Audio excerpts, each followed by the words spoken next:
کہ بڑے بڑے مصائب، بڑی بڑی مشکلات ہمارے مولا کائنات پر آئیں۔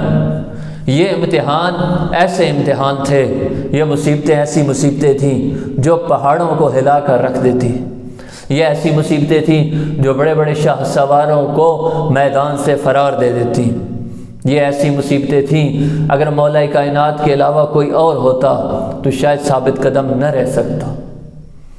لیکن یہ اتنے بلند عزم اور حوصلے والا امام، یہ اتنے عظیم صبر والا امام، جس کے صبر کے سامنے ہر مشکل، ہر مصیبت اپنا قد چھوٹا محسوس کرتی ہے، اس کے صبر تک کسی امتحان کا قد نہیں پہنچا۔ علی کے صبر نے سب کو شکست دی۔ لیکن بعد از رسول کچھ امتحان ایسے تھے کہ جنہوں نے علی کو رلا دیا، اونچا روئے علی۔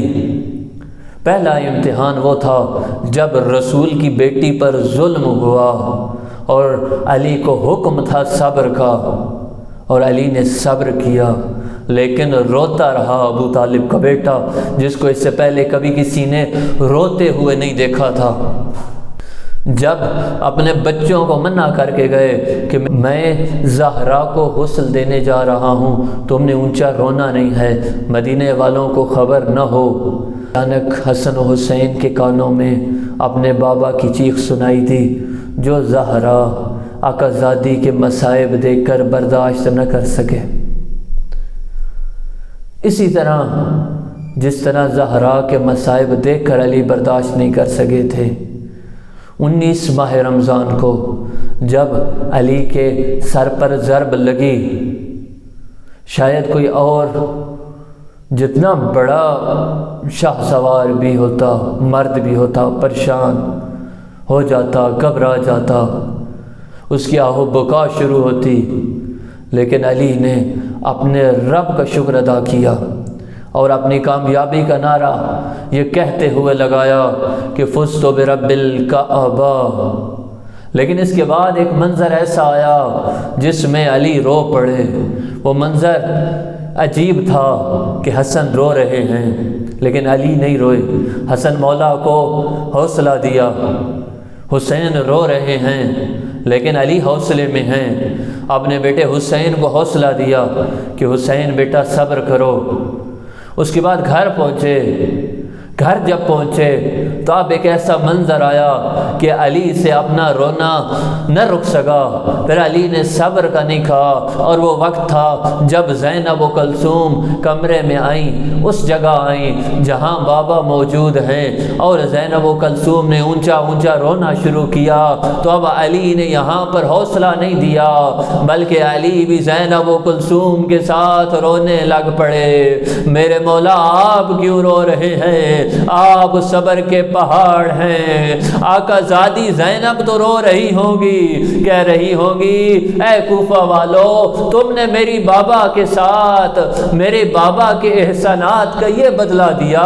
اے کوفہ والو، میرا بابا تمہارے یتیم پالتا رہا اور تم نے علی کے بچوں کو ہوئی یتیم کر دیا۔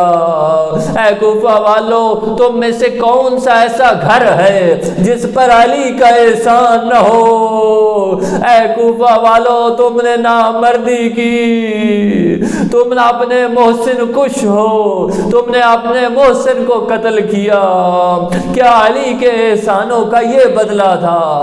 میں عرض کر رہا تھا کہ زادی زینب تو اس لیے رو رہی ہوگی، لیکن مولا علی آپ کیوں رو رہے ہیں؟ عجیب نہیں مولا کہے، جب میں نے زینب کو روتے ہوئے دیکھا تو میں نے کہا میری بیٹی زینب، آج تم سے بابا کی ایک ذرا برداشت نہیں ہو رہی، آج تم سے بابا کا زخمی چہرہ برداشت نہیں ہو رہا۔ میری بیٹی زینب یہ بتا، جب حسین کا زخمی لاشا ہوگا میری بیٹی کیسے تحمل کرو گی؟ جب حسین کا لاشا پتھروں میں، نیزوں میں اور تلواروں میں چھپا ہوگا، تم بندے ہاتھوں سے اس لاشے سے پتھر ہٹا رہی ہوگی۔ میری بیٹی تم کیسے صبر کرو گی جب حسین کا لاشا ہوگا لیکن اس کے اوپر سر نہیں ہوگا، اور تم ان کٹی ہوئی گردنوں پر وہ سارے رہی ہوگی۔